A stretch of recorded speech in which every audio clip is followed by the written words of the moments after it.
Canal 9 Bio Bio Televisión presenta Pastel de Zanahoria. ¿Cómo están? Bienvenidos a un nuevo Pastel de Zanahoria por las pantallas de Canal 9 Bio Bio Televisión. Hoy también lo vamos a hacer a través de Zoom porque estamos con un invitado que ha querido sumarse a nuestro programa para hablar de sus novelas, sobre todo de su último trabajo, que tiene mucho que ver con el sur de nuestro país, y también para entregarnos todas sus recomendaciones. Nicolás Poblete, doctor en literatura, escritor. ¿Cómo estás, Nicolás? Qué gusto tenerte en nuestro Pastel de Zanahoria. Gracias, Edith. Muchísimas gracias por interesarte y por invitarme al programa. Bien. No, oye, bueno, Corral, es tu última novela, tremendamente interesante. Te lleva a través de un viaje psicológico también de personajes que de alguna manera están marginados o fueron marginados de la sociedad, de este mundo que muchas veces nos golpea con su impunidad, con la injusticia, y que están también vinculados al mundo militar. ¿Cómo creas a Nelson, este joven de 25 años que es dado de baja de Carabineros, por razones que también van tocando nuestra propia historia, la historia de nuestro país? ¿Cómo llegaste a esta narración, a este cuento, a esta historia, a esta novela con estos personajes que son tremendamente complejos además? Es verdad, para mí es muy importante el desarrollo de los personajes en su aspecto, en su dimensión psicológica, y para eso tuve que utilizar en esta oportunidad un narrador en tercera persona para poder hablar de ellos con un poco de distancia y con un poco más de objetividad, porque si tú estás narrando en una primera persona, donde digamos, la voz narrativa coincide con el personaje, es muy subjetivo. Tú solamente observas lo que tú estás experimentando. Mientras que aquí, en el caso de Corral, es un narrador en tercera persona, entonces va definiendo, describiendo y inmiscuyéndose en cada uno de los personajes desde arriba, ¿no? Con un narrador omnisciente. Entonces eso te permite hacer una diferencia entre, por ejemplo, lo que ellos hablan y lo que ellos piensan, que es donde interviene el narrador omnisciente. Entonces yo empecé a investigar sobre hubo varias cosas que se superpusieron en algún momento y empezaron a ensamblarse en la narración, porque yo no partí pensando en que quería escribir ni sobre Antuco ni sobre este personaje en particular, sino que más bien fue una mezcla y una yuxtaposición de distintas inquietudes y paisajes que se fueron sumando a esta situación. Entonces, primero pensé en Corral porque yo tengo una historia familiar con esa comunidad.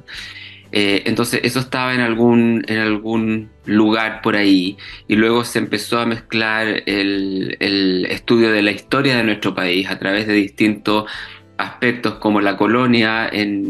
Nosotros fuimos una colonia española y eso todavía se puede ver no solamente en el idioma que hablamos, sino que en la arquitectura y en los fuertes que todavía están en esa zona, en Corral, en Niebla, en Valdivia.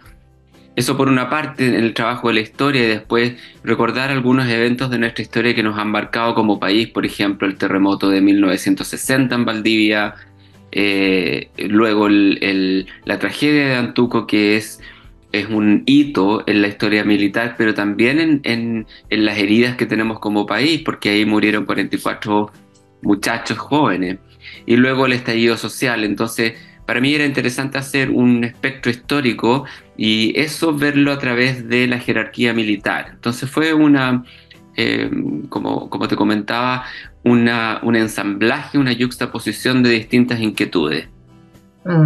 Y en esa unión, porque tú hablas del paisaje, Sí. y es verdad, y también hay juegos de palabras, el mismo concepto de corral, ¿no? Que tú vas ahí, no vamos a hacer ningún spoiler, como se dice, pero es muy interesante, ¿no? También ese juego de palabras, pero también la descripción del paisaje va coincidiendo con los sentimientos o las emociones en realidad que sienten estos personajes que están en una vulnerabilidad tan grande, tan enorme.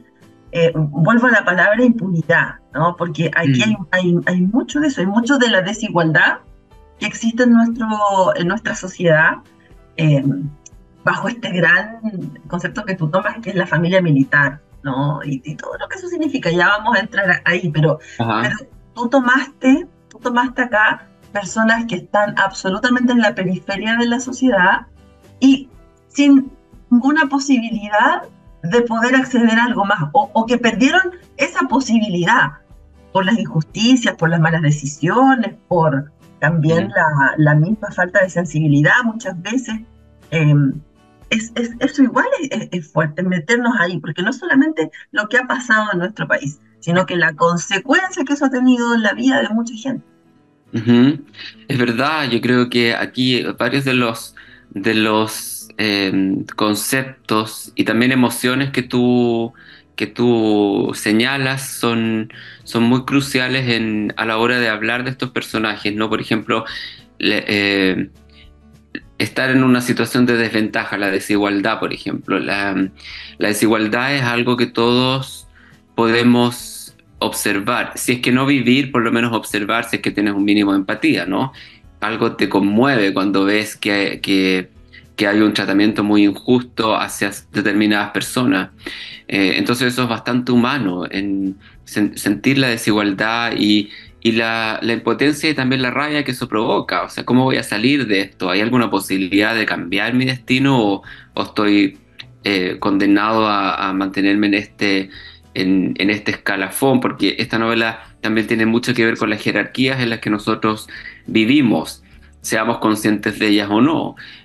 O estando en una situación jerárquica más ventajosa o desventajada, como es el caso de muchos de los personajes ahí, prácticamente de todos, porque tú puedes tener plata también, pero eh, esa plata no te sirve para lidiar con un duelo muy profundo, por ejemplo, como la muerte de un hijo. Mm. Entonces, hay varios aspectos que tú señalaste una serie de situaciones.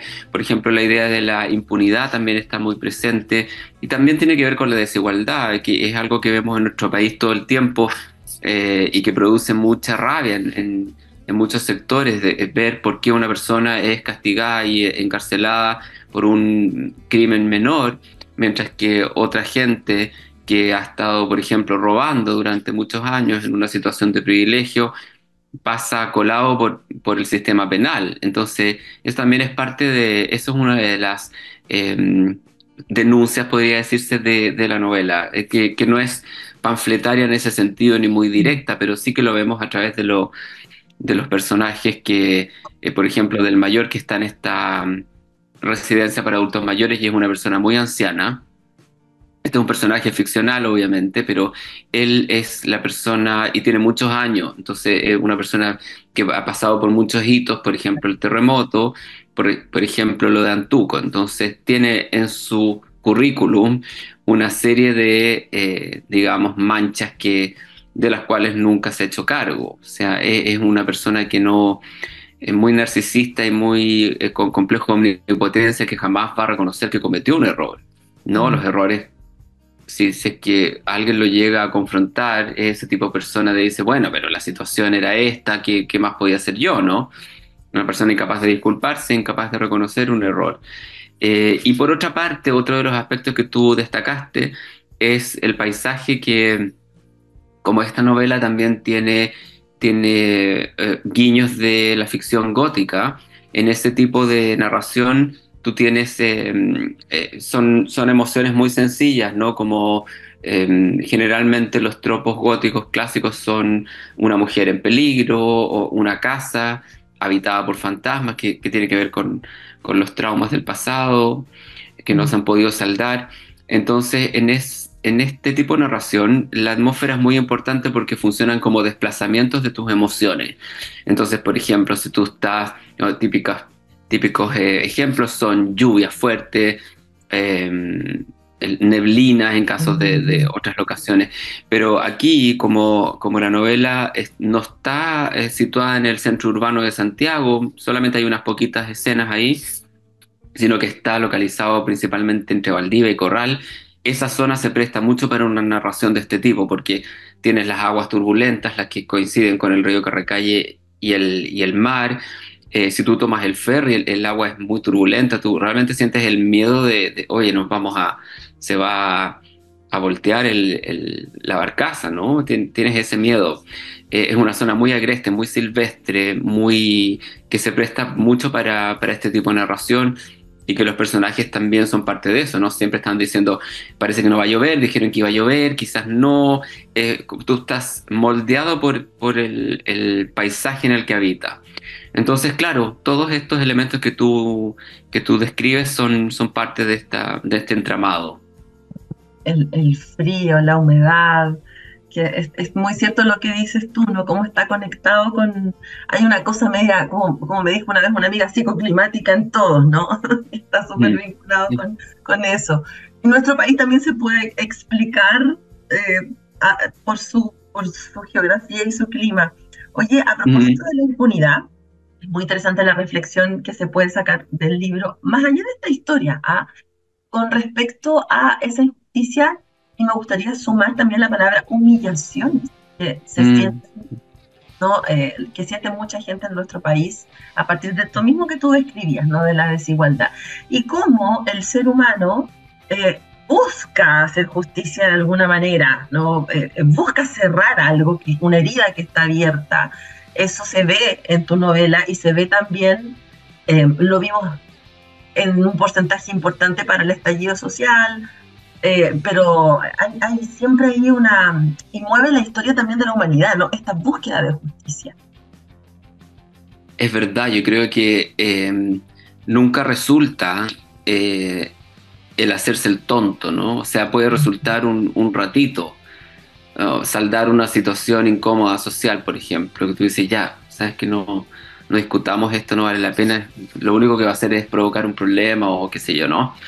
Pero en una situación más profunda, como si tú has sufrido una injusticia, como en el caso de la novela, ¿no? En el caso de la novela hay una injusticia muy tremenda. Esto se sabe al principio, así que no es una revelación muy indiscreta, que es la mujer de los lobos. La señora Ernestina De la perdió a su hijo Chile. en la tragedia de Antuco y nadie se hizo cargo de esto. O sea, y ella, por supuesto que sufre mucho por esto, porque un duelo de ese tipo es muy difícil de superar, ni siquiera es la palabra, sino que convivir con la muerte de un hijo es digamos, un trauma muy profundo. Entonces ella, más encima se le suma esta falta absoluta de asistencia legal, entonces está con sus propios elementos tratando de saldar esta situación. Entonces es un poco como lo que dice Freud en El retorno de lo reprimido, ¿no? Tú puedes reprimir algo durante un tiempo, pero eso va a retornar. Tú no sabes quizás cuándo, pero eso tiene que saldarse de alguna manera porque no es posible lidiar con eso, digamos, reprimiendo permanentemente un trauma muy legítimo. Entonces, esa sensación de humillación que tú dices claro, es sentirse totalmente despojado de ayuda y sentir que nadie le toma el peso a tu dolor. Entonces ahí tú puedes hacer, como en el caso de la novela, tú puedes hacer tu propio ritual que en nuestra vida yo creo que son muy importantes los rituales y los ritos.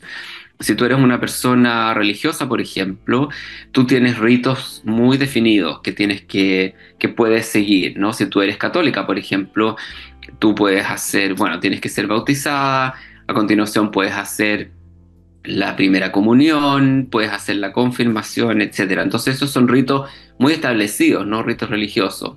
Rito en general tiene esa connotación un poco más establecida. Ritual, por otra parte, tú puedes llevar a colación cuestiones más subjetivas o puedes hacer un ritual de tu propia factura, ¿no? Hacer, qué sé yo, hay gente que hace eso. Haces tu propia, no sé, por ejemplo, si tú quieres limpiar una pieza, pones incienso o quemas una rama de romero. Son cosas que tenemos todos de una u otra manera, ¿no? En nuestra psiquis, porque hay un espacio en el cerebro que está destinado digamos, a un interés espiritual, y eso tú lo puedes saldar con una serie de cosas. Una de ellas es la religión. Pero en el caso de la novela, ellos llevan a cabo un ritual bien macabro, de su propia factura. Esto no, y empieza, ¿cómo lo puedo hacer? ¿No? Es como algo bien original que se les ocurre a ellos, Mm, y es único, es de ellos, es muy particular y muy singular en ellos. Nadie ha hecho esto nunca, este ritual que ellos pactan para poder saldar. Entonces, eso es una manera de decir, cada uno tiene una sensibilidad muy única, ¿no? Y quizás para ti la religión católica no te va a servir o no va a alcanzar para saldar tu trauma, ¿no? No, a mí no me va a servir rezar o, ¿sabes? Sino que yo tengo que hacer esto. Es que nadie sabe lo que es esto, nadie lo entiende, no me importa, pero a mí me va a servir para llevar a cabo mi propia elaboración del trauma y del duelo. Y por otra parte, lo que tú decías de la humillación, es bien impactante eso, ¿ah? Yo creo que todos mm, hemos visto en algún momento una persona que le gusta humillar, ¿sabes? Es bien heavy eso porque habla de una personalidad bastante, bueno, cruel, obviamente, pero que quiere imponer su poder. Yo creo que todos hemos visto una situación en la que una persona con un poquitito de poder, da lo mismo donde esté, lo hace valer, ¿no? Entonces ahí tú ves algo de esa persona, porque esta persona utiliza un poder para llevar a cabo un vejamen, ¿no? O una humillación hacia otro. Entonces eso es bien interesante como experiencia humana, como un factor humano. Y en el caso de la novela, hay mucha humillación por parte de este hombre mayor, que también es una forma de justificar, si se quiere, lo que va a pasar con él, porque también sería gratuito que tú te vengaras de una persona que es buena, ¿no? No sería, o que cometió un error y no se dio cuenta, pero aquí no, pues, aquí hay negligencia partiendo por eso, pero también una absoluta falta de, cuando tú te dicen, pero se arrepintió de lo que hizo. Claro, el perdón, ¿no? Tú, ¿cómo vas a perdonar a una persona que jamás se arrepiente? Tú te puedes olvidar de esa persona que no se disculpó jamás, pero no hay real perdón si la persona no hace un acto de reconocimiento. claro, claro. Hay algo de comprensión podría haber si es que una persona, pese a lo que haya hecho, no sé si este hombre hubiese estado postrado, absolutamente ya arrepentido, pero claro, vemos a Sí, alguien que, don Manolo, alguien que constantemente está humillando, y es sí, tremendo ese personaje, es tremendo. sí, sí. Em, Hay algunos conceptos que también están, nos queda poco tiempo, pero no quiero dejar pasar, que son las jerarquías, que es el mundo militar, y también la misoginia, ¿no? Tú entras ahí con la masculinidad tóxica, igual, de manera muy intensa. Sí, sí. Mira, la jerarquía yo creo que como comentábamos al principio, es algo en la que todos estamos insertos, ¿no? En nuestra sociedad. Hay sociedades que son donde las jerarquías son más evidentes, aunque en la nuestra es muy evidente, pero por ejemplo en una sociedad de castas, como en la India, por ejemplo, donde tú tienes realmente una pirámide, hay unos pocos Mm, privilegiados, al escalafón final están los intocables, se llaman, los más desventajados. Entonces, en una sociedad de castas, en Japón parece que también es así, por lo que he sabido. Tú tienes pocas opciones de moverte de un rango a acceder, otro. Estás determinado, y de hecho, si tú eres parte de un escalafón, tú vas a buscar a alguien más o menos en ese mismo escalafón, si es que te quieres casar, por ejemplo, o te buscan a alguien más o menos en ese espectro. En nuestra sociedad aparentemente no hay castas, pero uno ve que evidentemente es muy rígida. En Chile es bien evidente, ¿no? Es muy rígida la, la sociedad en ese sentido, la jerarquía en la que estamos insertos, y uno lo puede ver. Pero también lo puedes ver no solamente a nivel social, sino a nivel familiar o emocional, una jerarquía, por ejemplo, amorosa. Siempre hay alguien que quiere más que otro, por ejemplo. mm, Entonces siempre estamos en esa jerarquía. En el caso de la novela es mucho más evidente porque están insertos en una jerarquía militar, y esa jerarquía también es bien dura. Hay pocos pocos pueden llegar a la cima de ese ámbito, y el resto, la mayoría están en los escalafones más bajos y no pueden avanzar mucho más. Entonces, eso por una parte, la jerarquía es muy importante ahí, y el otro aspecto que tú destacaste que era... La misoginia, el tema de la Sí, masculinidad, claro, impresionante. estos hombres son todos hombres un poquitito emasculados, podría ser la palabra, eh, porque no están en una situación ventajosa, ¿no? Como por el hecho de ser hombre. Generalmente así ocurre. Por el hecho de ser hombre, tú ya tienes una serie de privilegios que son acuerdos tácitos en nuestra sociedad, ¿no? Tú puedes decir, no, pero es así, los hombres ganan más, etcétera. Más allá de todas las discusiones de paridad que yo no creo que se logren muy prontamente, ni siquiera una creencia mía, es una proyección estadística. Entonces, estos hombres son bastante mediocres. La voz narrativa no usa esa palabra nunca, porque no los juzga. Ellos se juzgan entre ellos, pero sí que son hombres que dependen de mujeres. Y, por ejemplo, Nelson en la residencia se enamora de esta chica Francesca, que es una mujer muy encantadora, ¿no? Una mujer que tú inmediatamente dices que buena onda esta cabra, es como una persona muy encantadora, cándida, honesta, con vocación de enfermera. Ella tiene su novio, pero él no lo sabe, entonces tiene una gran decepción ahí y se siente peor por eso, se siente mucho más degradado y humillado, a pesar de que ella nunca prometió nada, ¿no?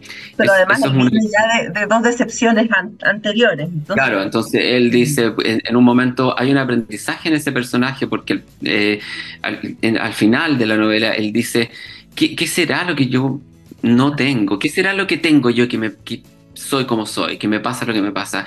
¿Y qué será lo que no tengo? Que es una gran reflexión que hace, que mucha gente ni siquiera se la hace, ¿no? Entonces es una manera de hablar que este personaje sí tiene una evolución en su desarrollo en la novela. Y la otra mujer es la señora Ernestina, que es muy potente, es muy poderosa. Ella tiene un poder extra porque se puede comunicar con otras especies animales. Entonces también habla de ese personaje, sin duda es el más interesante para mí, porque habla de la posibilidad de convivir con otras especies de manera un poco más fluida y más armónica en nuestro hábitat. También tiene como un sesgo ecológico, como las otras especies están ahí ¿para qué? Para simplemente aprovecharnos de ellas, depredarlas, o también puedo habitar con ellas, compartir un espacio de manera más orgánica. Y ella es la que también tiene el poder de la plata, porque es la que tiene más dinero ahí. Entonces las mujeres están en una posición muy elevada, incluso espiritualmente, y los hombres están, digamos, dependiendo de ella. En otro momento se nombra a otra mujer, que es Vilma. Nunca la vemos a ella, pero se habla de ella como el padre de Nelson. eh, Pone sus ojos en esta mujer, dice, ¿cómo me las voy a arreglar yo? Estamos aquí en la precariedad absoluta, pero esta galla tiene plata y tiene 61 años él y ella es un poco mayor. Entonces también hace esa reflexión misógina de, ella es mayor, no claro. se puede hacer la linda porque es mayor, y en esta sociedad una mujer mayor como que siempre está, si una mujer mayor se casa con un hombre menor, hay un prejuicio ahí que no todos pueden saldar de manera muy benevolente, ¿no? Entonces, claro, la misoginia se ve a partir de eso, pero sin duda que los personajes más interesantes son las mujeres aquí. No, es muy, muy interesante. Yo de verdad quiero recomendar totalmente Corral. Ya la pueden encontrar, es de editorial Cuarto Propio, se puede encontrar también a través de internet. ¿Estás trabajando ya en algo nuevo? Estoy trabajando en algo nuevo que tiene que ver con la forma en que uno puede llegar a una secta.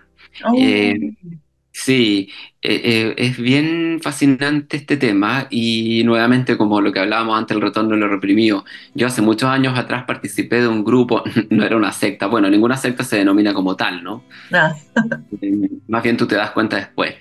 mm, Pero claro, yo después me di cuenta que tenía tenía muchos rasgos de secta. Eh, eh, Eso no terminó mal para mí en el sentido de que yo me salí de ese grupo, pero me quedó, esto fue hace más de 30 años atrás, como, a ver, claro, unos 30 años atrás. Entonces, eso lo tengo como experiencia, pero lo que estoy desarrollando no es eso, obviamente, pero también ver la forma, la secta, claro, uno se imagina un grupo de gente, qué sé yo, vestidos de blanco, hay algunas caricaturas al respecto, pero también una secta puede ser una pareja que te secuestra y te hace, convence de su discurso o te aísla. Generalmente una persona que te aísla te hace que tú cortes contactos con los otros, y te empieza a hacer un trabajo de manipulación muy profunda que es a través del lenguaje en general. Entonces eso estoy haciendo ahora. Ya. Muy interesante. Ya, nos vamos a separar un ratito. Nicolás, ya vamos a volver con el cuestionario del pastel de zanahoria por las pantallas de Canal 9 Bio Bio Televisión. Vamos y volvemos.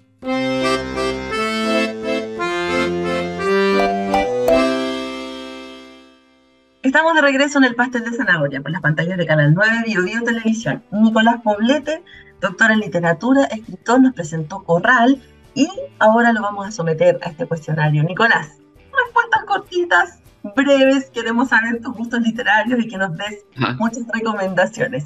Si tuvieras que recomendarnos a un escritor que ha sido importante en tu vida o escritora, es bien odiosa la pregunta, pero ¿a quién recomiendas?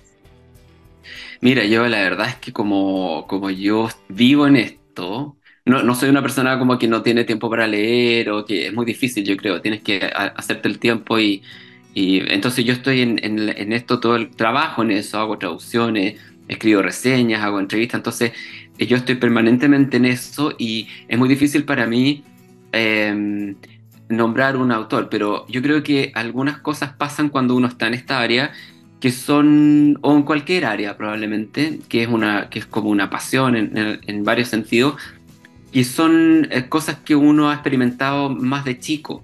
Entonces, cuando se empiezan a consolidar ciertos gustos o intereses. Y yo cuando más chico leí Agatha Christie mucho, esa escritora inglesa, como la reina de la narración detectivesca, ¿no? Se han hecho muchas adaptaciones de sus novelas y tiene muchas novelas, no sé, unas 80 yo creo por ahí. Hubo una época donde yo leí mucho eso y me encantaba. Entonces leía uno tras otro. Fue una cosa bien voraz en ese sentido. Y yo creo que eso me influyó, aun cuando no me acuerdo mucho de muchos de sus libros. Me acuerdo de algunos. Pero Agatha Christie es una influencia temprana. Claro, después yo seguí leyendo otras cosas. Después estudié literatura, hice un doctorado en literatura. Y mi tesis la hice en monstruosidades latinoamericanas. Entonces he ido circulando por distintos géneros, formatos, autores, pero yo creo que una influencia temprana fue Agatha Christie. De todas maneras. ¿Algún libro que consideres como una Biblia para ti en tu vida? Mira, la verdad es que no tengo un libro Biblia como de cabecera, por decirte. Generalmente lo que ocurre es que cuando estás trabajando en algún proyecto tienes algunos libros de referencia y por ejemplo, ahora estaba escribiendo una cosa sobre crimen y mi libro de referencia es un libro sobre criminología. Pero libros literarios de cabecera creo que no tengo ninguno. Tengo algunos autores que repaso más, como Peter Handke, ese autor austríaco me gusta mucho. La escritora inglesa Iris Murdoch, también es bien influyente en mí. He estado releyendo algunas cosas.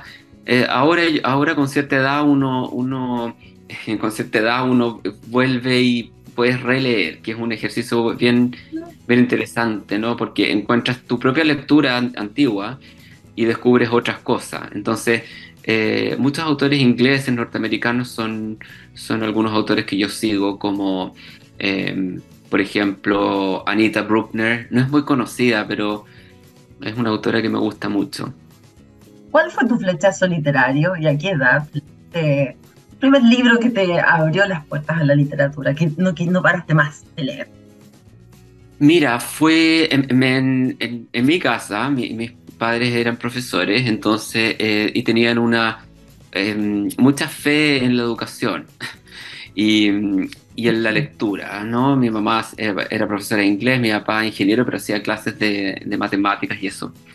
Entonces nos obligaban a leer, literalmente nos dejaban encerrados leyendo, y nos tenían inscritos en la Fundación Andrés Bello, que sé yo, como una cosa bien burguesa, bien de esa época. ¿Ah? Probablemente esto ya no se da mucho. Claro, la televisión tampoco era muy prominente, obviamente no habían redes sociales, nada de eso. Entonces, un libro que mi papá me pasó es el maravilloso viaje de Nils Holgersson. Esto es una novela corta de Selma Lagerlöf, ella es una escritora premio Nobel, de hecho. Y ese libro es muy bonito a continuación yo lo regalo, es como esos libros tipo El Principito, por decirte, que son muy Ok. fundacionales y muy adorados por los niños, yo creo, porque ese libro incorpora animales, no me acuerdo mucho, pero sí me acuerdo que fue una experiencia de concentración y que el Nils, el protagonista, se comunica con animales y vuela arriba de un ganso grande, es muy bonito. Entonces ese libro fue una primera pauta, como dices tú, un flechazo. ¿Te gusta la poesía? Me ¿Algún encanta la poesía, leo siempre. eh, es lo mejor que existe. Realmente la poesía, yo no escribo mucha poesía, sino que más narración, porque creo que es muy difícil hacerlo, llegar a ese nivel de condensación, ¿no? Pero eso es lo mejor que existe. Sí, leo siempre poesía, me encanta. Particularmente, si es que tengo que recomendar algo, recomendaría a Gabriela Mistral, porque es impresionante su nivel de profundidad y revelación que ella consigue, ¿no? Por ejemplo, en los sonetos de la muerte. Perfecto. ¿Película, adaptación cinematográfica que consideres que quedó bien, que venga del mundo de la literatura? Eso es bien interesante porque es bien entretenido hacer ese ejercicio de leer y después ver cómo la adaptación se distancia o se aproxima a lo que fue, ¿no? O qué decisiones tomó el director para descartar algunas cosas. Y vi hace poco esa serie en Netflix inspirada en la novela de Patricia Highsmith, una escritora que también me gusta mucho, Talented Mr. Ripley, o no me acuerdo si cuál de los Ripley era, pero la serie no me gustó mucho porque encontré que claro, era muy prolongada, es como que estiraban un elástico que no meritaba. Pero de esa novela, Talented Mr. Ripley, talentoso, la de Patricia Highsmith. Muy bien. Nicolás, te queremos dar las gracias por todas las recomendaciones que nos diste, ya nos va pillando el tiempo, y también por Corral, a felicitarte de nuevo y esperando ansioso tu próximo trabajo. Muchísimas gracias, muchísimas gracias. Que estés muy bien, Nicolás, y cuando vengas a Concepción nos pasas a ver al pastel de zanahoria. Buenísimo, muchas gracias. ¿Eh? Que estés bien. Gracias a todos. Nos vemos la Igual. próxima semana en otro pastel de zanahoria por las pantallas de Canal 9 Bio Bio Tele. Chao, chao.